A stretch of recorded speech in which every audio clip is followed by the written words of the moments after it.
What are they doing in your house? They're in the walls. They're in your wallet. They're taking everything from you, and why are you letting them? Like, seriously.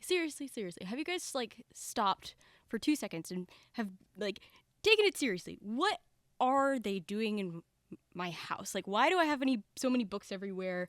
Everywhere I turn, I'm tripping over piles of books that I put there, and I keep forgetting that they're there. I spend my free time watching TV. What are they doing in my house, and why do I want to make them? Them as being media. That's what this is about. Why do we spend countless hours learning to write novels, create screenplays, and draw comics?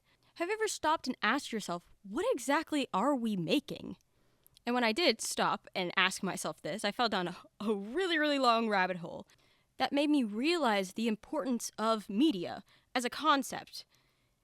And I think understanding it will help in the creation process, taking a stupidly close look at what the heck we're doing, because I've been making weird drawings and writing stories since I was conscious. But why is that important? When you're making something, you're not really thinking about what you're making, you're thinking about why you're making it.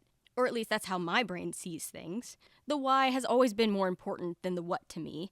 But let's take a step back. Let's ask what. What is media? And most importantly, medium. Let's start with the definition. What is medium? Media, medium, they're closely related, but they are a little different. Medium is defined as the mean, one of the means or channel of communication, a mode of artistic expression of communication, an agency or a means of doing something. The word comes from a Latin word medius, which means mid, mean, middle, in the midst, standing between two extremities, in the middle, the midst, the middle point center.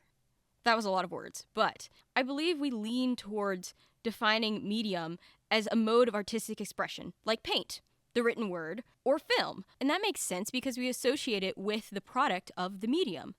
And in all honesty, the novel is more interesting than the word, and paint just stains my carpet and never does what I want it to. So it makes sense why we associate it with the finished product, because the medium on its own isn't anything. But I'm inclined to believe it's much more than we give it credit for. But let's jump back to the definition. Because it's addressing an overlooked aspect of medium, that it's a mode of communication, or a pathway of communication. It takes two to tango, so who is in this conversation? I'm inclined to believe that medium is what physically allows us to communicate an idea or a feeling with something outside of ourselves. And when it's communicated and interacts with the world, it becomes media. Media is defined as the main means of mass communication, collectively plural for medium.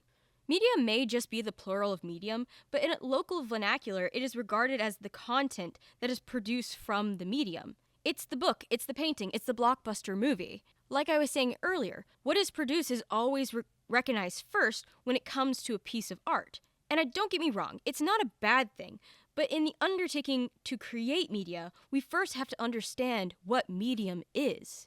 In the beginning was the word, and in the end, I think I want to make it into an image. It's the curse of when you have so many creative interests, trying to figure out what concept should become what. But my first love is words, with images as a close second. I'm sure you have your favorite as well, but have you ever asked yourself, what are words? What exactly are we doing when we write a word on a page? And connect that word with a completely different word, and then we make a new collective meaning. Like, that's kind of crazy. That we're making something that doesn't really exist, but it exists in our mind, so it is real. It's just like, you need to kind of step back. You need to look at words kind of differently. It's kind of like whenever you realize you have a tongue, and then it's just like you're just constantly aware that you have it, and then it feels weird and it feels foreign. You need to do that with words, because when you really think about it, words are really weird, but in a really cool way. The dictionary defines a word as a speech sound or a series of speech sounds that symbolize and communicate a meaning, usually without being divisible into smaller units capable of independent use, a written or printed character or combination of characters representing a spoken word. And of course, it comes from the Latin, and that means word, expression, talk, discourse, speech. As I was thinking about this definition, I realized that a word is much more than this. It is a series of sounds and printed word, yes, but a word is also a memory, and that memory is yours. We have a whole organic dictionary, mind palace, stored in our head with associations that draw on the five senses and do all of these sorts of connections that we're not even aware of. That's awesome.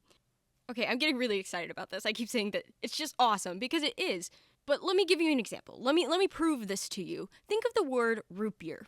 Okay? You have it? What are you thinking when you're thinking the word root beer? Really think about it. Think about your five senses. Think about your memory. Think about things that are attached to it. And I'll tell you what mine are, and I can guarantee you they're not the same as yours. When I think of the word root beer, I think of my grandma because her perfume always smelled like root beer. It was one of those like old ancient ones that probably had like fermented or something, but it smelled like root beer. And so when I have a root beer, I always think of her. And then I think of our memories together and it makes me smile. Like I'm smiling right now just thinking about it. And then I also think of her cat. Her cat's name is Sassy, short for sassafras, the same tree that root beer is made from. As you can tell, we really love root beer in our family, but I think of that when I think of the word root beer. Root beer is a very sweet word for me, but I don't know what your answer is. But if you ask my grandma what she thinks about whenever I say the word root beer, she'll recall the hot summer when a root beer float saved her life from the hot Texas sun. She'll swear by this. Like literally she will swear. She will say no one else did anything. The root beer float saved me. That summer, our pool had collapsed in, and so, of course, they got all of the grandkids together, gave them shovels, and we were shoveling out the pool so we could put a new lining in it, and it was so hot, and I felt like I was melting, and I turned to see my grandma, like, laying over, and I'm like, oh my gosh, are you okay? And I take her inside, and I'm just like, do I need to call anyone? Do we need to do anything? And she's just like, no. Give me a root beer float, please. Just give me a root beer float. We sat in silence for like an hour as she like held this root beer float and drank it. And to this day, she will swear by it. And I'm just like, oh my gosh. See, like now that's another memory. When I think of root beer, there's so many things attached to it. When we think that the average Joe, when you say the word root beer, it's not going to be very much. But if you dig just a little bit further, you'll have those random connections. You will see your organic dictionary take form. Words have a whole nother life in our head that we're not even aware of. We don't give our brain enough credit for all of the stuff it holds on to. What makes this special is how everyone has the different associations, but they overlap with each other. Some words just feel slimy, and some words feel harsher than others. We all have unique experiences and emotions with words, but they do have an overlap, and that is what we writers can use to craft the story we want to tell. I've been studying more grammar recently. It's not the funnest pastime, but it's more interesting than I thought it would be. I never realized we weren't using words to their fullest potential until I started digging into the mechanics of grammar. Because I wasn't thinking about the memory and the feelings words elicit. It's like if I were to say to you, a character bumbled across the lawn, what do you think of? It's probably a very specific image. Bumble is a very specific word. I personally think of my cousin because he kind of bumbles, and so I have a very clear image of a character that kind of looks like my cousin moving across the lawn. A word just gave me a fond memory, and my subconscious takes whatever is attached to it and applies it to the word, because we're not really conscious of these memories that I'm talking about unless you really dig for them.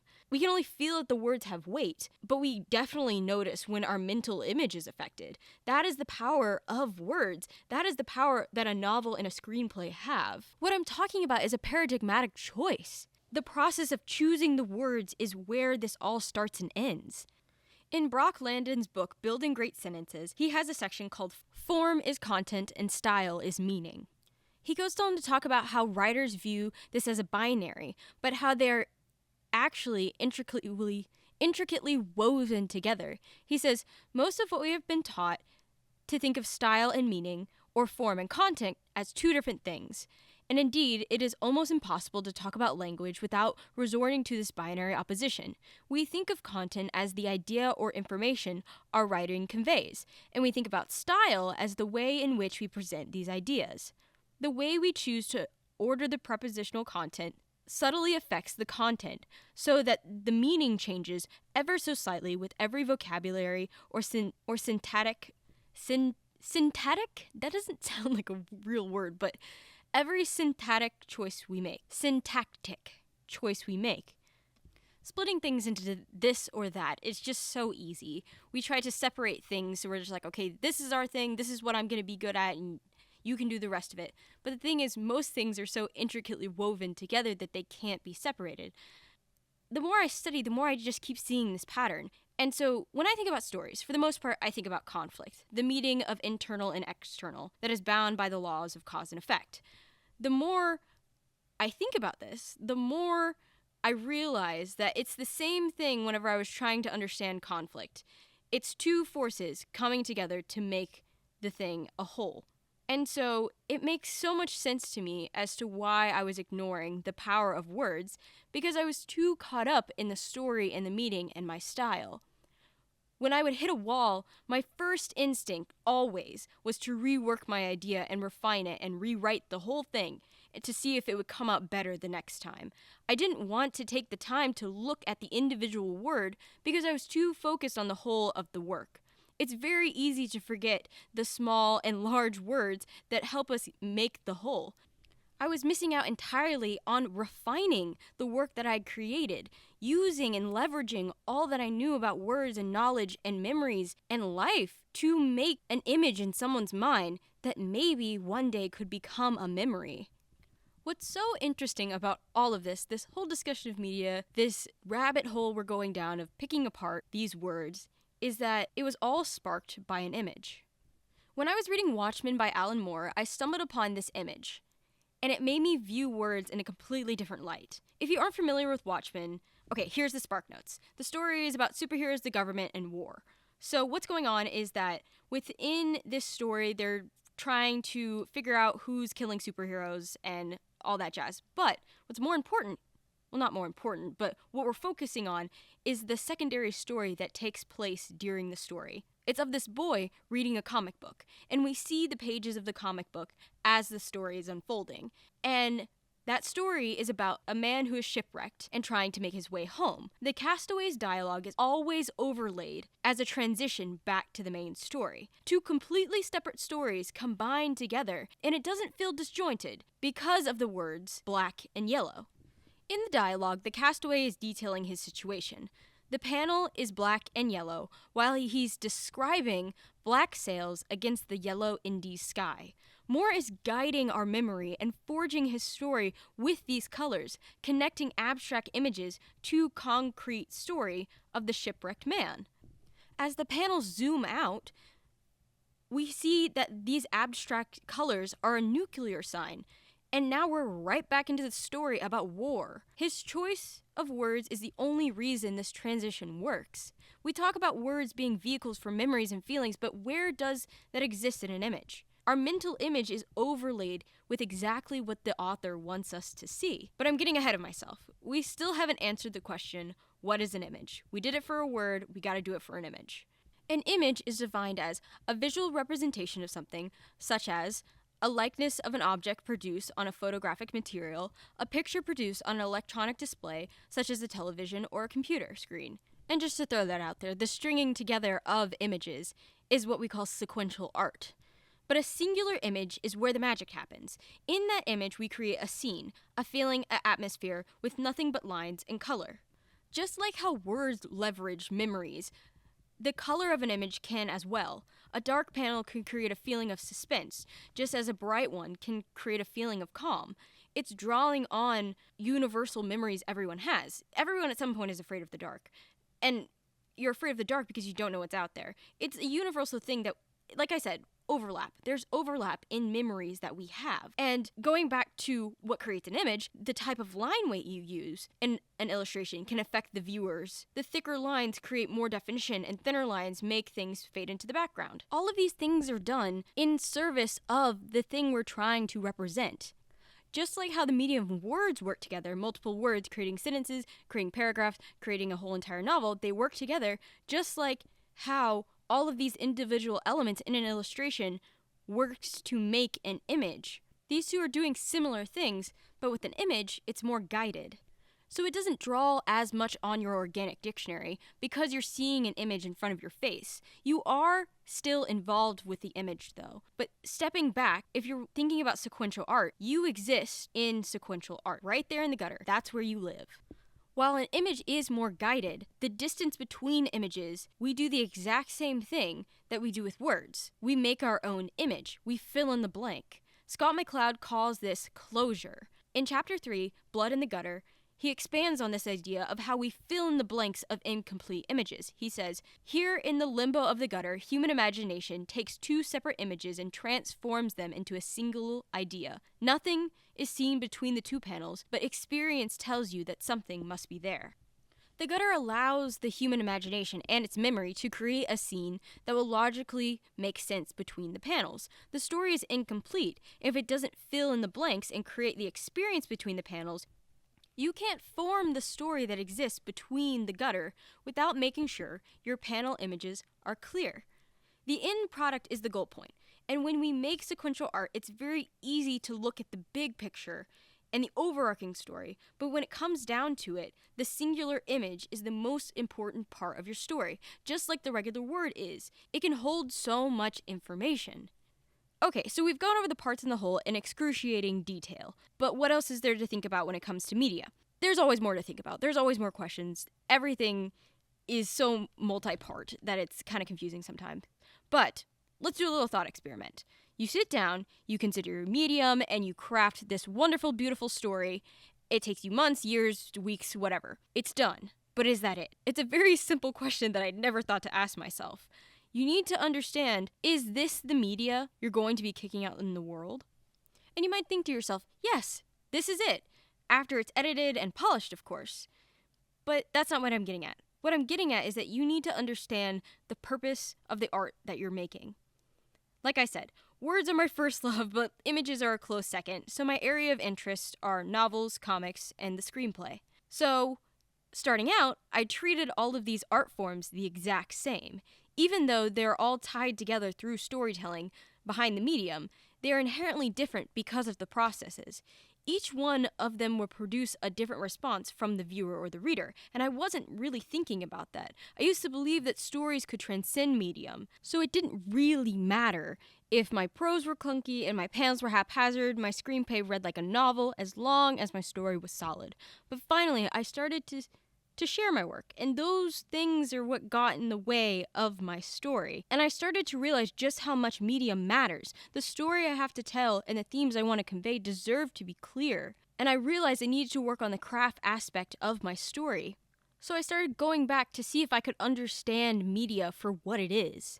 So, I have a graph. I've made a graph. I love graphs. I've made it so we can contextualize what I'm talking about, each one of my mediums, on a singular scale. So let's start with the screenplay. People seem to forget that just because something is in service of something else, it doesn't mean it's not an art form. The screenplay is something that exists in service of the movie. Sid Fields, in 1979, defined a screenplay as a story told in pictures, in dialogue and description, and placed within the context of dramatic structure. Studio Binder also defined a screenplay as a written work for film, television, or other moving media that expressed the movement, actions, and dialogue of a character. Screenplays or scripts are blueprints for movies. I think that looking at both of these together gives you a pretty clear idea of what a screenplay is. A written story that expresses action, dialogue, and description with the intent of becoming a movie. When something is in service to something else, you have to be clear, because your media is going to be translated. So the words you choose are important. They are the vehicle that pushes your message out into reality. And with the screenplay, this is even more true. The elements of story are stripped down to its bare bones, action, and character. There is no need for metaphor or flowery language to immerse the reader, because the reader isn't the viewer. The reader is someone who's going to translate your story into a visual medium. When I first started screenwriting, I tried to hide things and make reveals a surprise for the reader, as if I was writing a novel, and all I got were confused looks in my screenwriting group. They couldn't see my vision because I didn't tell them. Screenwriting is about telling someone your vision, being very clear about it. My rule of thumb when screenwriting is always write in the present tense, and if you want something to be on screen, you have to be explicit. Now, let's move on to the comic. Comics exist in the middle of this spectrum, because there are many different processes a comic goes through, just like the screenplay. It has a script phase, it has a pencil phase, inks, colors, etc. Each one of those processes requires a different skill set, just like the screenplay. The comic also has a script that is very similar to the screenplay. It's made in service of the finished comic. The rough pencils are in service of the final art. I think this distinction is important because each one of these steps can be done by a different person. Comic industry, that's how they are done. My point is, when you sit down to write or draw your comic, it's not the finished piece when it's done. There's an order of operation to things, and skipping in that order just causes a whole lot of headache. Trust me. I hope you will trust me on this, but let's have a little story time, see if I can convince you. I was tasked with boarding a pilot episode, and in my head I was like, okay, I want to make this a comic after I'm finished with it. And then I was like, you know what? As I was making it, I was like, no, this is going to be an animation. And so I ended up writing a synopsis and trying to board it out and make it a board-driven script. And I got so caught up in drawing that my story got lost, and then I had to start over, and whenever I tried to script it, I just wanted to incorporate some of the drawings I had done, and then it was just all over the place. And when I finally scrapped everything and started over, I sat down and I was like, okay, this is going to be a pilot animation episode. This is moving on the screen. I need to actually focus on my sound design. I need to focus on all of these things. I had an understanding of the media that I was making, and so that made my scripting process go much faster, and that made my boards go much faster as well. And then I lived happily ever after, but I struggled so much because I wasn't clear with myself about what I was making. And that pilot episode actually turned out pretty cool. I was really happy with my concept, and that's one of the reasons I took the time to scrap it and start over, because my idea was a Scooby-Doo meets Phineas and Ferb type show, and with that specific episode from Supernatural called Ghost Facers, I was very excited about it, but that's besides the point. On to the next medium, the novel. I don't have much to say about the novel because it's just words. It is the closest to the medium when you sit down and write it. While the other goes through many processes with many different mediums involved, the novel only has words. And it goes through roughly like 3 phases: drafting, writing, and revision and editing. But the thing is that all just has to do with words. And that honestly is just a lot of pressure, but don't fret. It can be liberating if you kind of rework things in your noggin about it. Because there are less steps in the process, you can spend more time thinking about your words, thinking about the ideas you want to convey, and refine them. You don't have to worry about learning a new skill set because you're only focusing on one skill set, while comics and screenwriting require a bunch of different types of skill sets. So, we're still looking at things at an atomic level, but now we're zooming out. We need to realize how we consume media. It's just as important as what comes out of us. What we take in is what we put out. We've been consuming media ever since we were born, with bedtime stories, favorite books, TV shows that became your personality. All of these things that we consumed influence our palate, defining it in a way. The media has become the guide and the measure we all follow. The media we love connects us to more media like that. And that rabbit hole develops your taste, and we measure the worth of what we create by that taste, by the media we have been consuming. Those medias, in a way, become the ideal. The media becomes the platonic form that we're always chasing after. We always strive to reach it, but we never are going to because the grass is always greener and all that jazz. And it is good to have a place to strive towards, but at the same time, you're never going to reach whatever this ideal is that you have in your head, because the media we're striving after, we're never going to create something exactly like it. This all goes back to what I was talking about with words earlier. We choose words because of what is attached to them. And we've all had different life experiences. No one has had the exact same life experience. There's always going to be nuance in the attachments we have with words. We will all use language in a different way. It's just the way that we're made. And the same goes for art. No matter how much you train your hand to draw like someone else you admire, it will always look different. And those differences are where you are shining through. So be nice to them. Don't beat yourself up for not being able to copy something exactly. Where it differs is where you exist. All that to say, what we consume heavily influences what we put out into the world, and having similar influences might lead to similar things being put out into the world, which is not a bad thing. We're all bound by human nature, condition, and media. There's bound to be some overlap. And as I said, where it differs is where you shine through. This all leads me to my last point. In the large sea of media we have access to, I've noticed as I've moved further and further out into sea, we aren't giving media the respect it deserves because we're very keen on idealizing and generalizing media. I just want to say, this is very easy to do, and I do it all the time. This isn't an holier-than-thou statement. It's an observation because I love media and I want to understand it. And I realize I'm never going to be able to do that if I keep idealizing it to the point of it becoming something to look at and not interact with. One of the most beautiful things about media is the conversation that comes with it.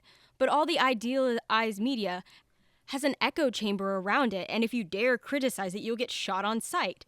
But as a writer and a creator, we must question the media we consume and retrain our brains to look at it for what it is and not just the fragments of what people say is the best about it. Great books will always have things that you don't like in them. And it's not about finding it and blasting it on the internet what you identify as a flaw, but it's an opportunity to understand why you don't like it. Not liking it, I say, has 70% to do with your taste. And I feel like that 70% is made up of aesthetics and theme. So I say like 40% is aesthetics and 30% is theme. And then in the overall 100, I guess the last 30% is craft. I'm just throwing up numbers at the wall, but you get what I mean. 70% is your taste, and taste is determined by the media and your life experiences. Knowing why you don't like something will help you figure out what you actually do like, and then that puts you on the road to create something that aligns with your taste, your theme, and your aesthetic choices. Idealizing media is crystallizing it to the point where it does no good for anybody. The interaction with media is what makes it special, and that leads me to my next point. We generalize media to the point where we are not even talking about it anymore. It's all about the conversation, and the ones we have with media and the ones we have with the others about the media. But on the internet, people have a habit of generalizing the media to the point where it all feels the same, especially in conversations about specific media. Conversations about media should be about the media itself, but what happens is the conversation always goes the same way. It goes into the conversation of, is it good or is it bad? With media left to the wayside. As a creative person, I don't want good or bad to be the only words I have to describe what I just labored over. Also, I can't be the only one confused here about what people mean when they say good or bad. They're ridiculously ambiguous words.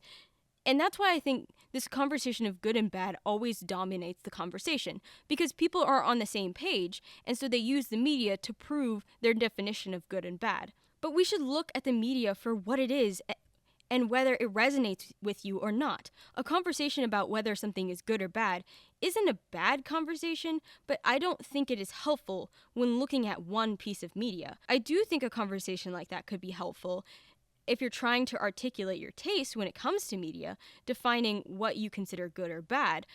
I do think knowing that is important, but it's all time and place. I hope that this has helped you recontextualize the idea of media, because it is a lot more complex than we give it credit for.